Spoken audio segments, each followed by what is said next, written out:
Hello everyone, जैसा कि आपको ज्ञात है कि है ना छत्तीसगढ़ माध्यमिक शिक्षा मंडल रायपुर का टाइम टेबल आ चुका है और अभी कल परसों से जो है ना प्रायोगिक परीक्षाएं भी संपन्न होने जा रहा है। इसी बीच जो है हम है ना इसी बीच हम जो है 12वीं 12th केमिस्ट्री का जो है सुपर 100 क्वेश्चन लेके आ रहे हैं जो 2024 में बोर्ड एग्जाम के दृष्टिकोण से बहुत इंपॉर्टेंट है। मतलब मेरे कहने का मतलब ये हुआ कि हम यहाँ पे आपको 3 नंबर वाले ऐसे 100 क्वेश्चन कराएंगे, सुपर है ना 100 क्वेश्चन कराएंगे, जिसमें बोर्ड परीक्षा में आने वाले क्वेश्चन जो रहेंगे वो एकदम बिल्कुल होंगे, एकदम संभावित रहेंगे। तो आइए आप मेरे साथ बने रहिए और कॉपी पेन लेके बैठिए और प्रश्नों को लिखिए और इसके उत्तर को समझिए और बिल्कुल रिविजन करिए। मान के चलो ये आपका रिविजन सेशन है और इसके हिसाब से आप क्वेश्चन को सॉल्व कर सकते हैं। तो आइए बात करूंगा 12th chemistry super 100 most important question 2024। तो 2024 में आने वाले 3 नंबर के ऐसे प्रश्न जो कि महत्वपूर्ण हो सकते हैं और आपके पेपर के दृष्टिकोण से बहुत ज्यादा इंपॉर्टेंट हो सकते हैं। तो इसी में मैं 3 नंबर वाले मार्क्स के बारे में बात करूंगा कि 3 नंबर वाले, आपको पता है कि 3 नंबर का जो क्वेश्चन होता है बोर्ड एग्जाम में, जो सेट ए बी और सी होता है उसमें 12 क्वेश्चन आते हैं और कौन कौन से चैप्टर से आ रहा होगा आपको तो पता होगा, ब्लूप्रिंट में दिया होगा। इस तरह से टोटल जो होता है वो 12 क्वेश्चन आता है। 12 क्वेश्चन मतलब क्या होता है, 12 किया 36 नंबर का होता है और बहुत ही इसमें बोल सकते हैं 2-4 क्वेश्चन तो ऐसे होते हैं जो बहुत ही कठिन होते हैं। तो आइए मैं बात करता हूँ इसी कड़ी में, आज मैं बात कर रहा हूँ जो है ना बात कर रहा हूँ मैं 3 नंबर के क्वेश्चन में, आप देख सकते हैं बहुलक से बात कर रहा हूँ मैं, बहुलक से बात कर रहा हूँ कि बहुलक से 3 नंबर के क्वेश्चन किस प्रकार से आते हैं। तो देखिए यहाँ पे लिखा हुआ है, प्रश्न ऐसे आएगा, नीचे दिए गए या निम्न में है ना, निम्न में बहुलक का नाम दिया गया है, उसके एकलकों का नाम लिखिए, या बोल देगा एकलक का नाम दिया हुआ है उसके बहुलक का नाम लिखिए।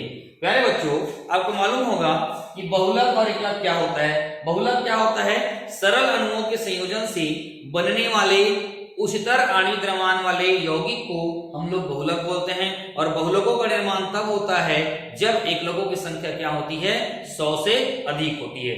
मतलब एकलक 100 से जब अधिक होंगे तभी क्या करेंगे, बहुलक का निर्माण होगा। तो यहां पर बता रहा हूं मैं, प्रश्न ऐसे देगा है ना, बहुलक का नाम दिया रहेगा, एकलक का नाम आपको लिखना है। या आपने कभी कभी दे देता है कि 3 बहुलक का नाम है ना, 3 बहुलक या एकलक का नाम लिखिए है ना। तो यहाँ पर दिया हुआ है, एक दिया हुआ है प्राकृतिक रबड़ दिया हुआ है जो प्रकृति से प्राप्त होते हैं। प्राकृतिक रबड़ का एकलक का नाम क्या है, आइसोप्रीन है, ठीक है। एक दिया हुआ है बहुलक का नाम में नियोप्रीन दिया गया है, नियोप्रीन का एकलक का नाम क्या है, क्लोरोकीन है। एक दिया है आपका टेफ्लॉन है ना, क्या दिया हुआ है, टेफ्लॉन, और टेफ्लॉन का दिया हुआ है टेट्राफ्लोरोपॉल है ना, टेट्राफ्लोरो क्या बोलते हैं, इथिलीन। इसका शॉर्ट फॉर्म जो होता है ना, समझ में आ रहा है, टेफ्लॉन, टेफ्लॉन को बोलते हैं पॉली टेट्राफ्लोरो, और आपको क्या होता है, इथिलीन, ये भी होता है आपको पता होगा। उसी प्रकार एक दिया हुआ है, क्या दिया हुआ है, टेरिलीन। टेरिलीन का जो एकलक का नाम होता है वो क्या होता है, इथिलीन ग्लाइकॉल, और क्या होता है, टेरेप्थेलिक एसिड होता है। तो यहाँ पे आपको 4 दिया हुआ है, मैं यहाँ पे लिखता हूँ। तो ऐसे बहुत सारे टॉपिक रहेंगे, ऐसे इसी क्रम में याद करना है जो एग्जाम के दृष्टिकोण से क्या है, बहुत ही इंपॉर्टेंट है। आगे देखिए, देखिए उसके बाद दिया है ब्यूना एन, ब्यूना एस और ब्यूना एन। ये ब्यूना जो आपको दिख रहा होगा, ब्यूना एस, उसका होता है 1,3 ब्यूटाडाइइन, इसको हम लोग क्या बोलते हैं, स्टाइरिन बोलते हैं, ठीक है, ये लिखेंगे। उसी प्रकार दिया है ब्यूना एन, तो ब्यूना एन में भी क्या होता है, 1,3 होता है, ब्यूटाडाइइन होता है। समझ में आ रहा है, दोनों सेम दिख रहा है, स्ट्रक्चर रहता है ना, और इसको बोलते हैं एक्रिलोनाइट्राइड बोलते हैं। उसी प्रकार दिया है पीवीसी, पीवीसी का होता है वाइनिल क्लोराइड, पेपर में आ चुका है एक बार, पीवीसी का पूरा नाम लिखिए, तो क्या लिखोगे, पॉलीविनाइल क्लोराइड, पॉलीविनाइल क्लोराइड। तो कुछ कुछ नाम भी आता है, इसका भी एक बार आ चुका है, पूरा नाम लिखे करके, पॉली टेट्राफ्लोरो इथिलीन, तो इसको याद रखे रहेगा, ठीक है, एग्जाम के दृष्टिकोण से बहुत इंपॉर्टेंट है। चलिए स्क्रीनशॉट लिए फटाफट, स्क्रीनशॉट, टेक ए स्क्रीनशॉट।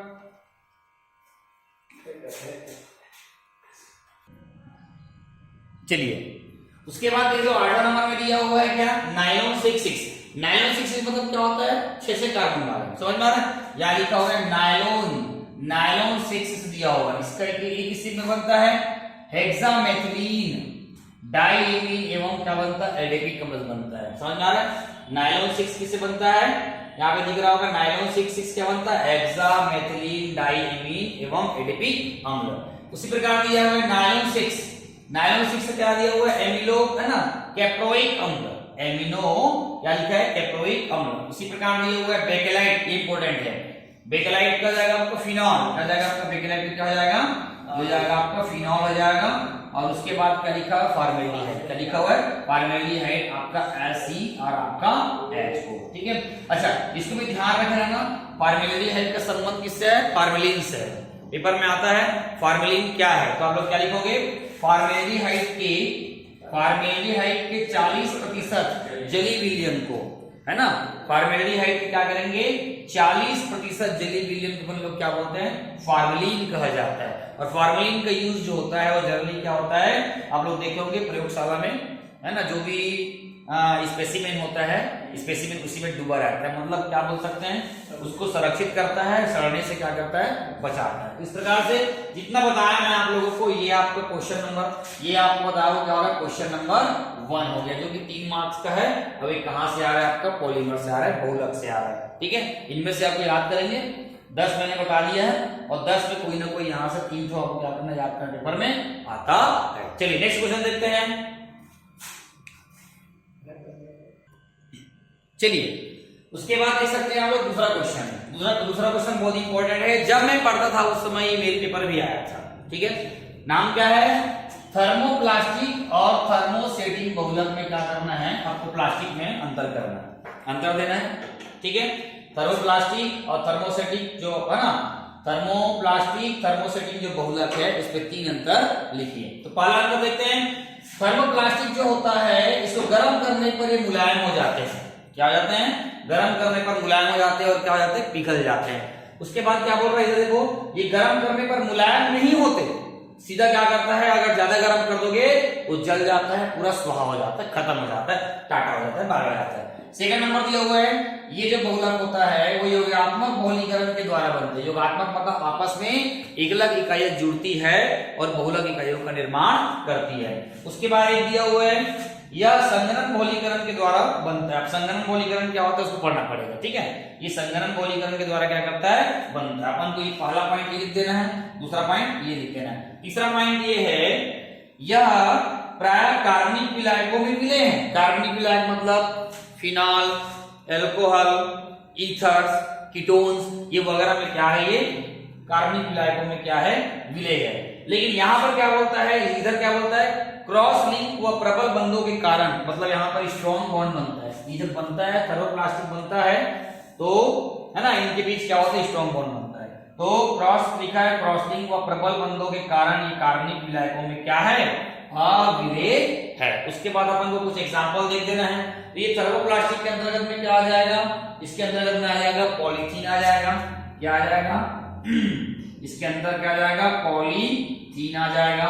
उसके बाद आ जाएगा पीवीसी आ जाएगा, पॉलीविनाइल क्लोराइड आ जाएगा। और इधर एग्जांपल में क्या आ जाएगा, इधर एग्जांपल में आ जाएगा आपका बेके, क्या आ जाएगा, बेकेलाइट। एक बार प्रश्न पूछा था कि बेकेलाइट किस प्रकार का बहुलक है, किस प्रकार का प्लास्टिक है, थर्मोसेटिंग प्रकार का है ना। इसके उपयोग और गुण लिखो, ठीक है। तो उपयोग वगैरह में वही आएगा, प्लास्टिक के खिलौने वगैरह बनाने का काम आता है, इसको ध्यान में आपको रखे रहना है। तो ये 3 नंबर का क्वेश्चन हो गया। चलिए फटाफट लीजिए, फटाफट स्क्रीनशॉट लीजिए, बहुत इंपॉर्टेंट क्वेश्चन है, आप करेंगे। चलिए अगला हमारा जो है ना, हाँ हमारा सुपर जो 10 है ना, सुपर 100 जो मोस्ट इंपोर्टेंट क्वेश्चन है, उसका तीसरा नंबर क्वेश्चन है, बहुत इंपॉर्टेंट है। क्वेश्चन का नाम है नायलॉन 6 बनाने की विधि। नायलॉन 6 क्या करना है, बनाने की विधि, उसके गुण और उसके क्या करना है, उपयोग लिखना है। जैसे मैं लिखा हूं उस तरह का लिखना है। बनाने की विधि पहला टॉपिक 1 नंबर, गुण में 1 नंबर और आपको उपयोग में 1 नंबर। 3 नंबर का क्वेश्चन आएगा, किस प्रकार से आएगा आप देख सकते हैं। तो सबसे पहले आता है बनाने की विधि। समझ में आ रहा है, क्या है, बनाने की विधि। आप बनाने की विधि में आप लोग देख सकते हो, क्या देख सकते हो, सबसे पहले आपको तो ये मालूम होना चाहिए कि नायलॉन 6 है। नायलॉन 6 जो है आप देख सकते हैं कि यहाँ पे 6 कार्बन है, 6 कार्बन का मतलब क्या होगा कि इस श्रृंखला में जो बहुलक होंगे और डायमीन जो होंगे दोनों में क्या होता है 6 कार्बन होते हैं। क्या होते हैं? दोनों में क्या होते हैं 6 कार्बन होते हैं। और ये जो नायलॉन 6 जो बन रहा है आप देख सकते हैं एडीपी अम्ल, समझ में आ रहा है? एडीपी अम्ल के माध्यम से क्या करेगा ये बनेगा। एडीपी अम्ल और हेक्सेन 1,6 डाइओइक एसिड को आपस में क्या करेंगे, है ना, आपस में 225 है ना केल्विन ताप पर क्या करेंगे, यहाँ पे गर्म करेंगे। तो जल के एक अणु बाहर निकलकर नायलॉन 6 का क्या करता है, निर्माण करता है। अब किस प्रकार निर्माण करता है मैं आपको यहाँ पे बताने का प्रयास करता हूँ। तो आप देख सकते हो ये जो देख रहे होंगे, ये देख रहे होंगे 6 बार है, इसका क्या हो जाएगा CH2 CH2 CH2 CH2 और आपका CH2 1 2 3 4 5 कार्बन हो गया और ये आपका 6 कार्बन 6 हो गया। ये होल 6 लिखा है मतलब यही हो गया। उसके बाद यहाँ पर क्या लिखा H, यहाँ पर लिखा H और इधर भी क्या लिखा हुआ है अपने पास N, N के बाद क्या लिखा है H और H सामने में N। ये जो बंदा होता है वो क्या होता है, यही बहुलक सॉरी एकलक होता है, एकलक सामने में होता है और पीछे में लिखा था वो क्या होता है, वो बहुलक होता है। तो ये जो मैंने बात लिखा है तो ये 2 3 4 5 और 6, तो 6 कार्बन की है तो पहले नंबर में और आपके 6वां नंबर में जुड़ा होगा अपन क्या बोल सकते हैं हेक्सेन 1,6। हेक्सेन 1,6 क्या है, डाइएमीन है, डाइएमीन है। डाइएमीन मतलब ये पहला पार्ट और यहाँ पर दूसरा पार्ट आ गया। तो ये इसको इसके शॉर्ट फॉर्म में लिख दिया गया है। उसी प्रकार प्लस ये जो पॉइंट देख रहे हो, ये पॉइंट, ये वाले पॉइंट को समझ लो ये कैसे बना होगा। ये बना होगा आप देख सकते होंगे 4 बार लिखेंगे 1 2 3 और आपका 4, ये लिखा 4 बार लिखा होगा। उसके बाद यहाँ पर ना C डबल बॉन्ड O और O और क्या होगा H, आपको पता चल गया वही ग्रुप है नहीं, वही मतलब कार्बोक्सिलिक ग्रुप, उधर भी वही लिखा होगा C डबल बॉन्ड O और आपका OH। तो यहाँ देख सकते हैं ये वाला और आपका ये वाला टोटल कितने कार्बन हो गया 1 2 3 4 5 और 6 कार्बन है, मतलब हो जाएगा आपका हेक्सेन 1 और आपको दिख रहा होगा 6 1 है ना 1 और 6 पर क्या लिखा हुआ है, वही ग्रुप जुड़ा हुआ है, कार्बोक्सिलिक ग्रुप जुड़ा हुआ है, देख रहे होंगे। तो ये वाला बंदा ये है, दोनों को आपस में जोड़ के ये बनाया और कैसे बनाया आपको दिखाते हैं, ध्यान से देखिएगा, बहुत इजी है। देखो CH2 6 समझ में आ गया। उसी प्रकार दिया हुआ है यहाँ पर देखो NH N और H, यहाँ पर H निकाल दिया गया है, मतलब आप ये वाला H को अपन क्या कर दिया निकाल दिया गया है, ठीक है।